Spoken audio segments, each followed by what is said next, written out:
Morning YouTube, West Texas Prepper here, bringing you an update on the wood stove restoration. I've worked on this probably a couple hours now, about 2 hours total time in, just trying to figure out at this point how to get some of these parts cleaned up and what's the best way to go about doing that. So far, what I've been using is a wire wheel on a drill.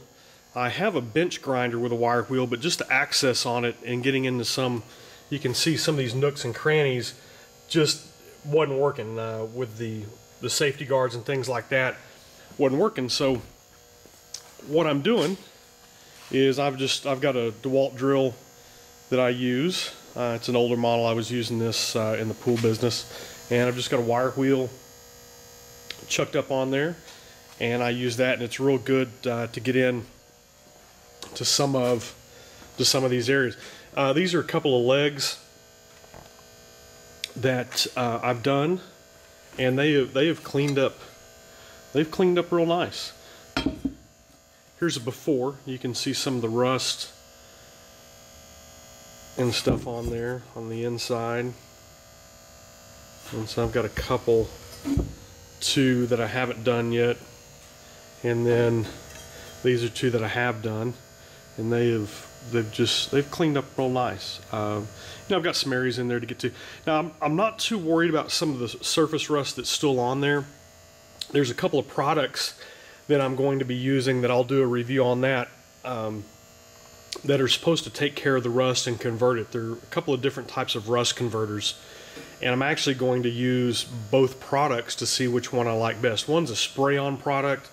You go in and knock the rust off. You should be able to, what it says is go in and take something like this in the condition that it's in, just sort of wipe it down, knock the loose stuff off with an airbrush or a wire brush, and then go in and spray this product over it, and it converts all the rust to a black primer that then you can go in and spray on. And I'm going to try that on some parts that aren't as sensitive as far as being seen and see what it does there. And then I have some other spray-on rust-preventing primer, converter primer that's a spray-on that does a little bit something different. And then there's a wash-on product too that you can actually take this stuff and wash it. I will probably use that on areas like this where I can't really get into.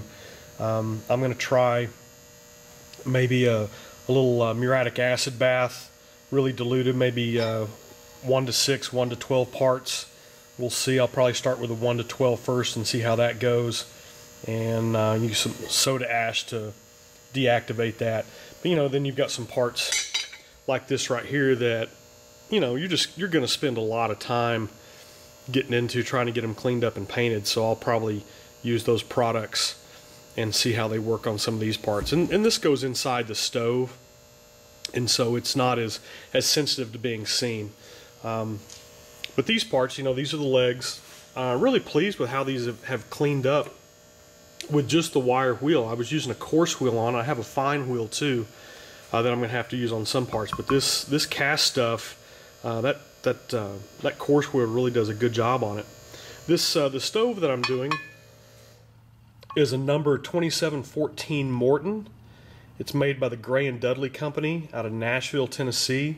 I've been trying to find some information on the internet as far as instructions and value and all that, and really just sort of struck it out. I haven't spent a lot of time doing that because I'm just in a position right now. I'm trying to get things cleaned up, figure out how a lot of this stuff goes back together because it's been so long since I've worked on it. I've had this stove probably about 15 years or so, and just haven't had or maybe even longer than that, and just haven't had an opportunity to get around to working on it. But things have prompted me to want to do that. Here is one of the plates that go on top of the stove. This is an after. Here's a before. You can see how rusty it was. And this is just, right now, just using the wire wheel, not using any products on it. Just mainly manual labor. And it is cleaned up rather nice. I mean, it's got a pretty good shine. You can still see some of the pitting on there. But like I said, this stove is probably at least 80 years old. I would say 80 years old. Somebody, if you're more familiar with wooden stoves, they're looking at this video, can probably give me some better information. I'd really appreciate it. like I said, I'm going to this whole project brand new as far as refurbishing, refinishing something, and just sort of going off some of the knowledge that I already have and applying it to this project, and we'll see how it turns out. But you know, this is really cleaned up. Like I said, here's a before, here's an after. You know, this is a one that I have already sent through, and you can see there's some spots in here that you just can't get to. And I know some of this stuff was already in here when we bought the stove, and we basically didn't buy it. We made a donation to the camp where my wife worked at. This was actually a functional stove until we purchased it. It still had a lot of ash and stuff in it. Even when I went in and started taking it apart and cleaning it out 2 or 3 weeks ago, still had some ash in it. So I know, you know, that turns into lye, and lye is very caustic. So some of the stuff I'm seeing on here is not necessarily rust from storage, but also from the lye. Here's the front door plate, and it's cleaned up real nice. So once we get it primed and painted with a high temp black stove paint, that's really gonna look nice. It'll go in and fill in a lot of those areas. And I know it's cast iron, so I'm not looking for perfection as far as looks and appearance. This is going to have a couple of dual purposes. One, you know, we will use it for sort of decoration as sort of an end table in our new house that we're going to build. But then we'll also have something if we need a stove. We'll have a functioning wood stove if we need it. Here's a before of one of the skirt pieces, and you can see this stuff right here is cast. This is a metal.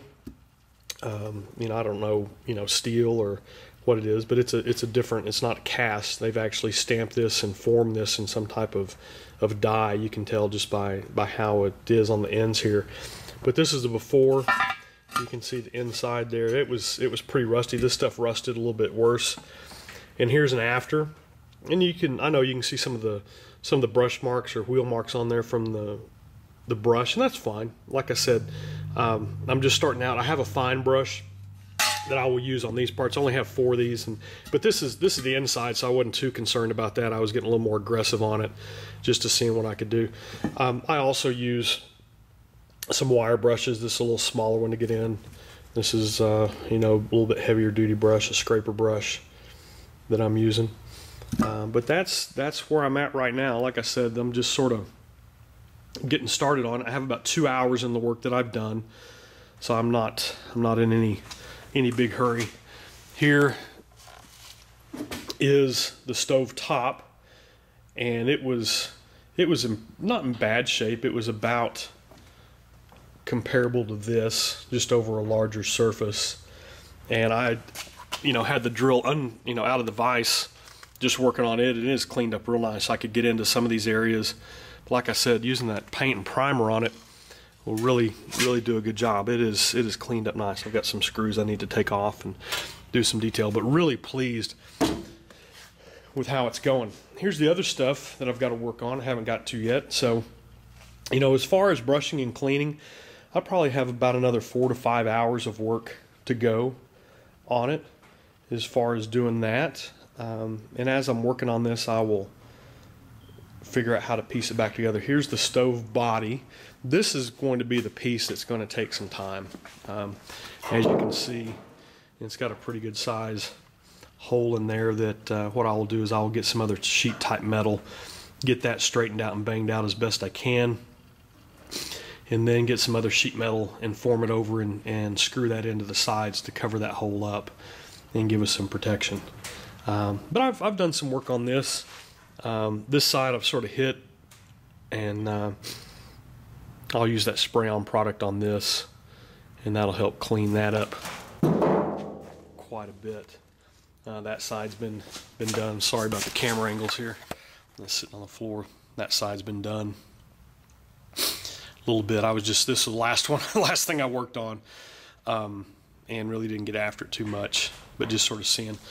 But then you can see on this side a lot of that rust that's on there, and it's coming off pretty good. I'm really pleased so far with the progress of the project. One thing I'm going to have to do here on this piece is I'll take this back over to the workbench here. On this piece here, it has a handle on it that they've drilled through and painted over. And so I'll probably find another chrome plated handle. And this is just your damper. Give you some adjustment on your fire. And that doesn't unscrew, so I'm going to have to cut that off and probably drill it out. And just get another chrome handle to put in there and do that. That way I can get in there and get those pieces cleaned up like they need to be. But I'm really pleased. That mounts over here on the side in that hole. But really pleased so far with how things are going.